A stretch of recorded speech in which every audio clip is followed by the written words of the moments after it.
Okay, good morning students. चलिए आज हम लोग डिस्कस करेंगे क्लास 6 सब्जेक्ट साइंस सेशन 66 के ऊपर, सॉरी सेशन 67 हमारा होगा।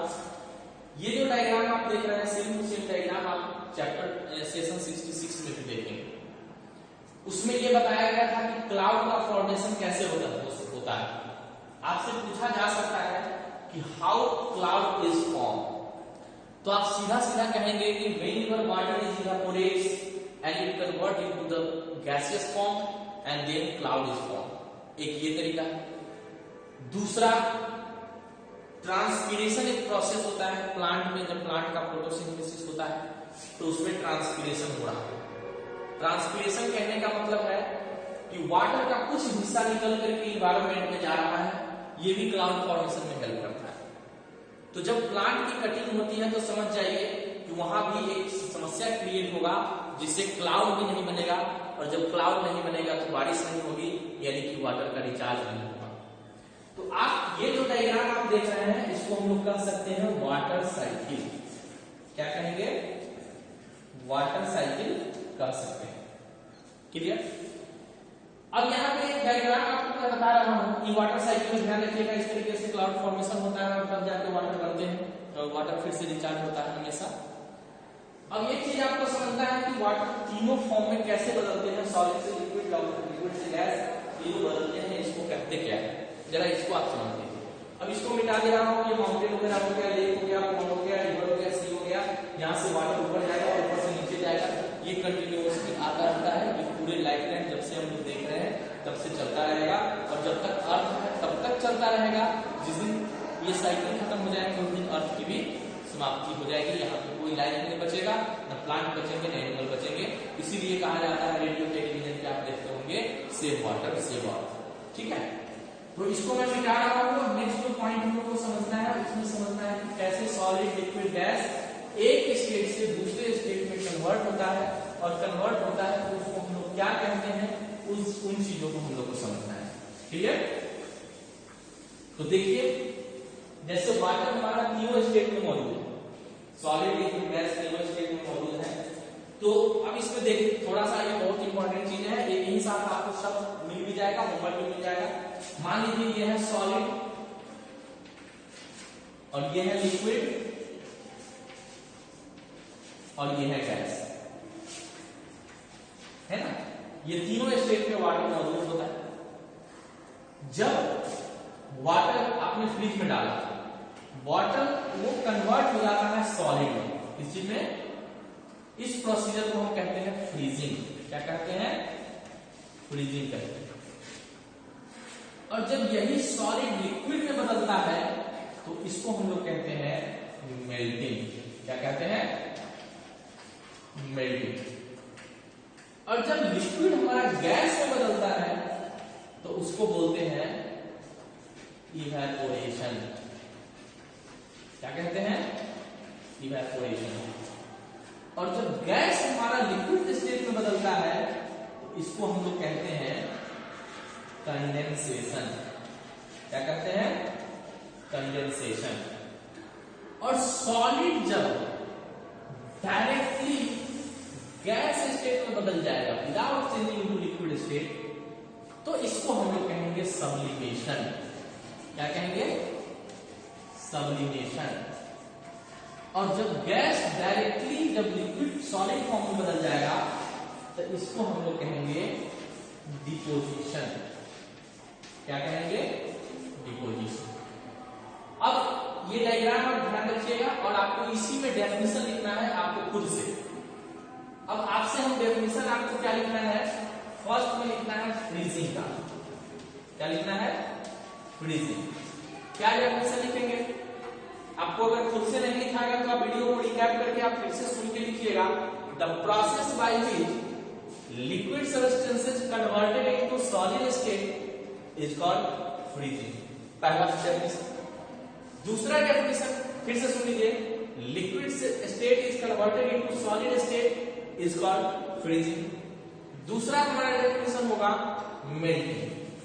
क्या होगा? मेल्टिंग। क्या देंगे definition? The solid converted into liquid state this process is known as melting. Clear? तीसरा डेफिनेशन हमारा होगा इवेपोरेशन। क्या होगा? इवेपोरेशन। देखिए, liquid converted into gaseous state, this process is known as condensation. Next process is evaporation. Next process is condensation. Condensation, the process by which gas converted into liquid state is called condensation. अगला definition होगा sublimation। इसको थोड़ा गौर से देखिएगा। If solid substances directly converted into gaseous state without undergoing liquid state, क्या लिखेंगे? फिर से सुन लीजिए। If solid state directly converted into gaseous state without undergoing liquid state, this process is known as sublimation। क्या कहलाएगा? क्या कहलाएगा? sublimation। ओके, अब बच गया फाइनली डिपोजिशन। अब बच गया डिपोजिशन। डिपोजिशन का क्या डेफिनेशन देंगे?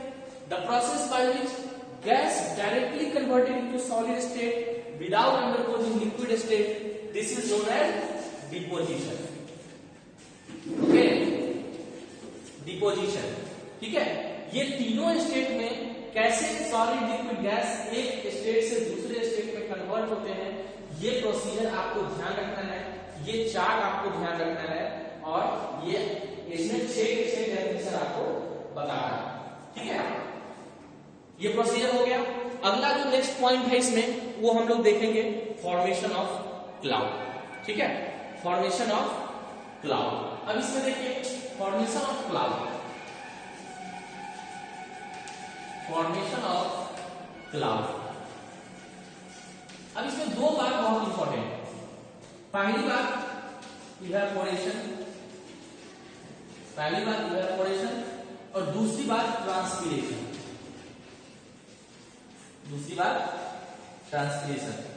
And I use wrong method for the written on the board. हमने गलत मेथड का इस्तेमाल किया, सामने आपने देखे नहीं जब हम लिखा। Evaporation and transpiration. लास्ट में वाटर साइकिल में हम लोगों ने देखा कि जो इवेपोरेशन, कोई भी चीजें इवेपोरेट्स करता है, वो जमीन से उड़ करके वो किसी और स्टेट में जाता है, कहीं और जा रहा है, ये इवेपोरेशन हो रहा है। और इवेपोरेशन कहां कहां हो रहा है? इवेपोरेशन अगर आप देखें तो आप कपड़े सुखाते हो, उसमें इवेपोरेशन होकर के वो वाटर डिसअपियर हो गया, गायब हो गया। और वाटर जब गायब हो गए तो हमारे कपड़े सूख गए। जब तक वाटर गायब नहीं हुआ तब तक कपड़े नहीं सूखे। आपसे क्वेश्चन पूछा जा सकता है कि समर वेकेशन में, समर सीजन में कपड़े जल्दी सूखते हैं विंटर के अकॉर्डिंग, विंटर के रिस्पेक्टिव, तो उसका आंसर होगा कि समर सीजन में क्या होता है कि टेम्परेचर ज्यादा होता है, इवेपोरेशन रेट हाई होगा, है ना, इवेपोरेशन रेट हाई होगा। लेकिन विंटर सीजन में क्या होता है कि टेम्परेचर कम होते हैं और इवेपोरेशन रेट कम होता है, तो वहां से भी इवेपोरेशन होकर के वाटर मूव करते हैं। ठीक है, इसके बाद खाना पकते हैं, खाना जब पकाए जाते हैं तो वहां भी वाटर का इवेपोरेशन होगा, और इवेपोरेशन होने के बाद एक जगह से दूसरे जगह पहुंचेंगे। ठीक है, ये भी प्रोसेस है।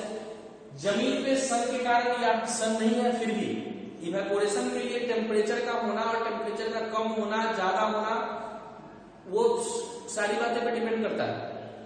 नहीं भी अगर टेम्परेचर है फिर भी इवेपोरेशन होगा, कुछ ना कुछ तो टेम्परेचर एनवायरनमेंट में है ही। माइनस में भी अगर टेम्परेचर है फिर भी इवेपोरेशन होना शुरू हो जाता है। आप हिमालय पहाड़ पे एग्जांपल ले लीजिए, वो बर्फ से कवर्ड है, फिर भी वहां इवेपोरेशन होता है। बर्फ को आप फ्रिज से निकालिए, देखिए उसमें से भाप निकल रहा है, भापर निकल रहा है, वहां भी इवेपोरेशन हो रहा है। तो इवेपोरेशन के बाद इस तरीके से जो है क्लाउड का फॉर्मेशन होगा ऊपर आसमान में, और वही क्लाउड जब कंडेंसेशन होगा तो गैसियस स्टेट से लिक्विड स्टेट में कन्वर्ट होगा, और वही प्रिसिपिटेशन के रूप में हमारे अर्थ पे वो उसी को हम लोग रेन कहते हैं, बारिश कहते हैं। तो हाउ क्लाउड फॉर्मेशन में पहला पॉइंट ये हो गया। दूसरा पॉइंट हो गया ट्रांसपीरेशन। इसमें क्या होता है, जैसे मान लो कि मार्केट से आपको ध्यान होगा, घर पे नहीं ध्यान है तो आप इस पर गौर करिएगा, भिंडी, पालक, कोई भी सब्जी, कोई भी वेजिटेबल्स खरीद के आए आपके घर, पॉलीथीन में, हो सकता है पॉलीथीन में रख के कुछ लाते हैं, नहीं तो धनिया का पत्ता तो रख के लाते हैं। लाने के बाद देखिएगा कि पॉलीथीन के अंदर नीचे वाले सरफेस पे वाटर ड्रॉपलेट्स मौजूद है। वो ड्रॉपलेट्स कहां पे आया, कहां से आया वो ड्रॉपलेट्स? तो लीफ के अंदर जो वाटर था वो ट्रांसपिरेशन हुआ, यानी लीफ के ऊपर जो स्टोमाटा था उस स्टोमाटा से वाटर बाहर हुए, आउट ऑफ द लीफ हुआ और एनवायरमेंट में आया। ये जितने भी प्लांट है ये प्रैक्टिकल भी कराया जाता है।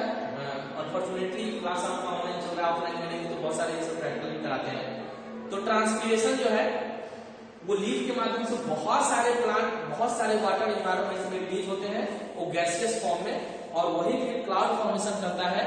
और क्लाउड फॉर्मेशन में ये वाटर ट्रांसपिरेशन, वाटर जो एक्सेस वाटर होता है, जो रिमूवल ऑफ प्लांट होते हैं, वो हमारा क्लाउड फॉर्मेशन में काफी हेल्प करता है। तो ये दो मेथड हमको याद रखना है जिससे क्लाउड फॉर्मेशन होता है ना। तो लॉस ऑफ वाटर, जो प्लांट लॉस ऑफ वाटर करेगा तो उस स्थिति में भी क्लाउड फॉर्मेशन होगा, और इवेपोरेशन के माध्यम से भी क्लाउड फॉर्मेशन होगा, और वही क्लाउड से फिर बारिश होगी, फिर जमीन पे आएगा और वही वाटर रिचार्ज करता है, वाटर लेवल रिचार्ज करता है, रिसाइकिल ऑफ ये वाटर साइकिल में हम इसी को बोल सकते हैं। ठीक है, ये पॉइंट हो गए। अब यहां पर देखना है वाटर साइकिल का हमारे नेचर में क्या इंपॉर्टेंस है ना। ये मैं ओरल बता रहा हूं, आपको समझना है इसको कि हमारे नेचर में वाटर साइकिल का क्या रोल है, क्या इंपॉर्टेंस है। जरा गौर करिए, अगर एक साल बारिश नहीं हो, इस साल तो खैर सबको याद आएगा, बहुत दिनों तक इस साल तो बहुत अच्छे खासे बारिश हुई, इतनी बारिश हुई मत पूछिए, बहुत अच्छा नहीं हुआ, सब बहुत दिनों तक याद रहेगा। लेकिन इसका इंपॉर्टेंस क्या है?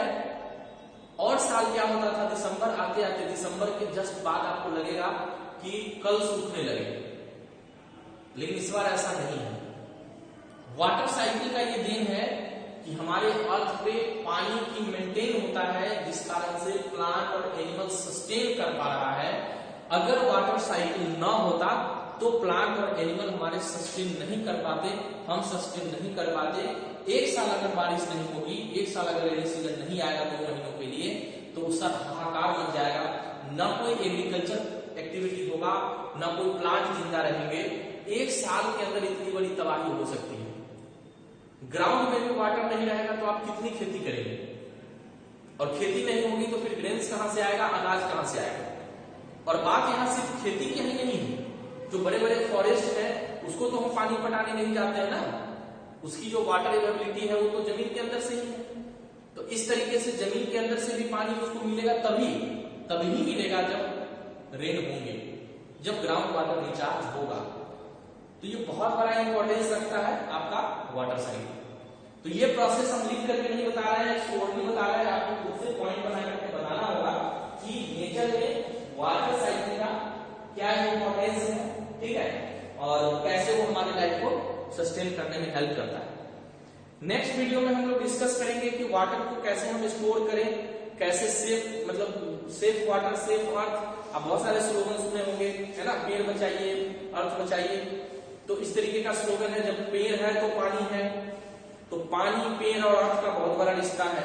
ये तीनों कैसे सरवाइव करता है, कैसे हम लोगों की लाइफ के लिए बहुत इंपॉर्टेंस रखता है, ये हम लोग सेशन 67 के बाद डिस्कस करेंगे। तो आज के लिए इतना ही। इसको नोट्स बनाए, इसके डेफिनेशन आपका होमवर्क है, होमवर्क सेशन को भेजें। Okay, thank you, good bye.